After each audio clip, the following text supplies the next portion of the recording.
Assalamualaikum warahmatullahi wabarakatuh. Selamat siang semuanya. Eh, Selamat siang kepada Pak Dika selaku dosen pengampu mata kuliah Teknologi Pendidikan dalam Keperawatan serta teman-teman yang saya banggakan. Nah, di sini saya dan teman-teman saya sekalian akan mempresentasikan tentang tren teknologi dari kelompok 2 asal 3B.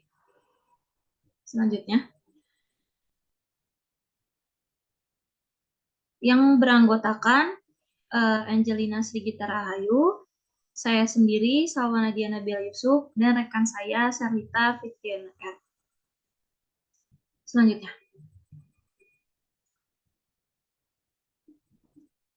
apa itu tren ya? Pendidikan saat ini banyak mengadopsi teknologi seperti alat utama. Dengan e-learning dan platform seperti Moodle dan Blackboard sebagai contohnya. Sosial media seperti Facebook, Instagram, YouTube yang menjadi bagian integral dari pembelajaran, memotivasi mahasiswa dan membantu dalam pertukaran informasi. Podcast dan berbagai slide secara online menjadi metode efektif dalam mendistribusikan materi dan meningkatkan audiens dalam pendidikan. Penggunaan gamifikasi dalam pembelajaran seperti Kahoot memberikan pengalaman pembelajaran yang menyenangkan dan kompetitif.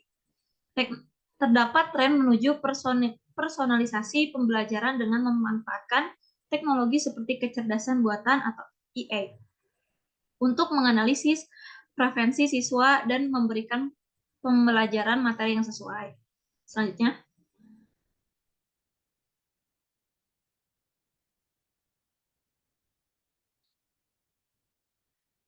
terdapat teknologi yang mengubah pembelajaran di kelas. Yang pertama itu adalah virtual reality atau VR.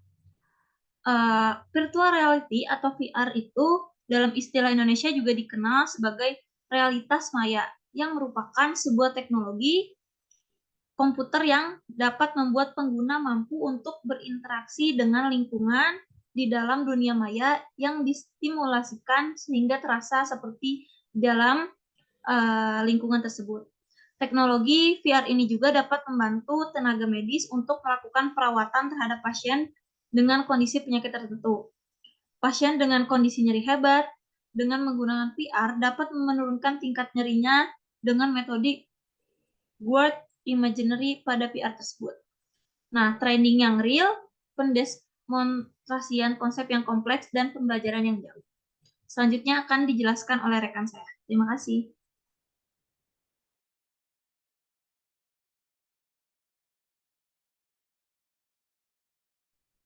Nah, yang kedua ada cloud computing.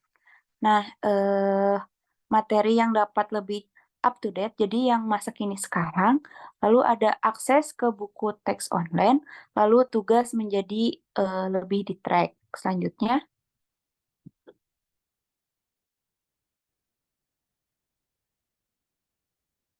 selanjutnya 3D printing. Nah, 3D printing ini dalam pembelajaran di kelas memungkinkan dosen untuk menciptakan pengalaman belajar yang lebih menarik dan interaktif bagi mahasiswa. Dengan menggunakan 3D ini, dosen dapat mencetak model dari konsep-konsep yang kompleks seperti sistem organ tubuh manusia. Nah, ini membantu mahasiswa memvisualisasikan dan memahami konsep secara lebih baik daripada hanya melalui gambar atau teks di buku. Selanjutnya,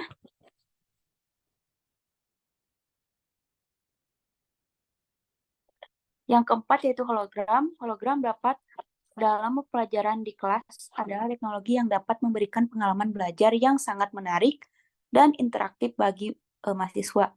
Dengan menggunakan proyeksi holografik, dosen dapat membawa konsep-konsep abstrak menjadi lebih nyata dan mudah dipahami oleh mahasiswanya. Misalnya nih, dosen dapat memproyeksikan model 3D dari organ reproduksi ataupun organ manusia.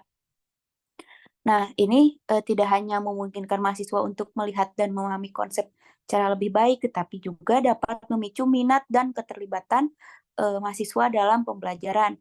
Nah, hologram juga dapat memungkinkan dosen untuk menciptakan pengalaman belajar lebih interaktif di mana mahasiswa dapat berpartisipasi secara langsung dengan manipulasi objek holografik atau interaksi dengan konten melalui perangkat input khusus.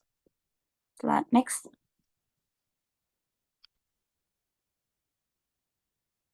Selanjutnya ada AI.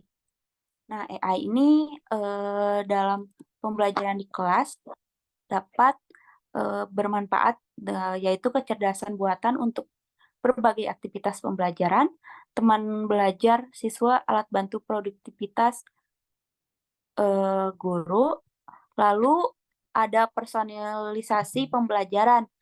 Nah, ini tuh sistem AI yang dapat menganalisis data tentang referensi belajar, tingkat pemahaman, dan kebutuhan siswa secara individual, dan kemudian menyusun materi pembelajaran yang disesuaikan dengan kebutuhan masing-masing siswa.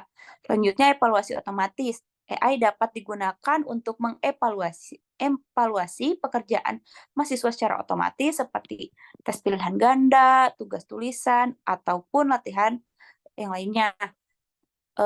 Yang ketiga, analisis data. AI dapat menganalisis data tentang kinerja siswa, termasuk kemajuan belajar, pola perilaku, dan tingkat keterlibatan. Yang keempat, tutor AI. Sistem AI ini dapat berfungsi sebagai tutor virtual yang membantu siswa dalam memahami konsep-konsep yang sulit, memberikan penjelasan tambahan, dan memberikan umpan balik langsung. Yang terakhir adalah pengelolaan kelas. AI juga dapat digunakan untuk mengelola administrasi kelas seperti jadwal pelajaran, absensi siswa, dan komunikasi dengan orang tua. Selanjutnya akan dijelaskan oleh rekan saya, Serita.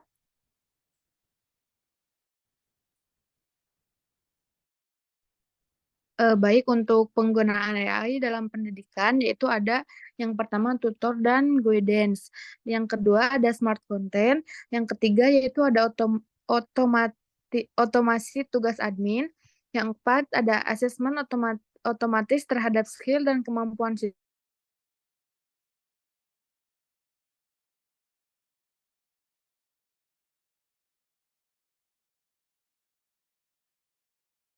Ada agen pedagogis dalam e-learning seperti intelligent tutoring system, yang ke-9 ada grader otomatis, dan yang ke-10 ada chatbot.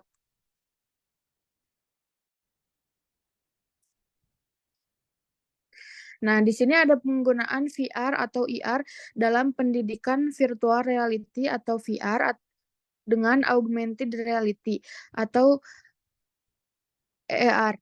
Nah, untuk yang pertama yaitu ada perbedaan utama antara VR dan AR adalah VR dimaksudkan untuk membuat pengguna seolah-olah berada dalam lingkungan virtual, sementara AR memperkenalkan elemen virtual ke dunia nyata. Nah, sistem VR biasanya menggunakan headset yang dikombinasikan dengan sensor untuk melacak pergerakan pengguna dan menyampaikan gambar umpan balik yang sesuai, yang menciptakan sensasi berinteraksi dengan dunia virtual. Sedangkan sistem AR biasanya akan menggunakan lensa bening atau kamera tembus pandang yang memungkinkan pengguna untuk melihat dunia di sekitar mereka secara real time, sementara elemen virtual diproyeksikan pada lensa atau ditampilkan pada output kamera.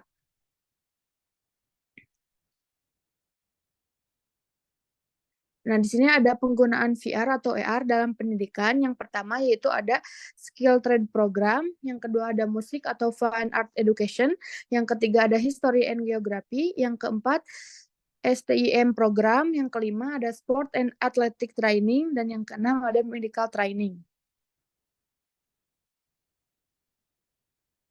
Mungkin cukup sekian presentasi dari kelompok kami, kelompok 2 dari kelas 3B. Mohon maaf apabila banyak kesalahan.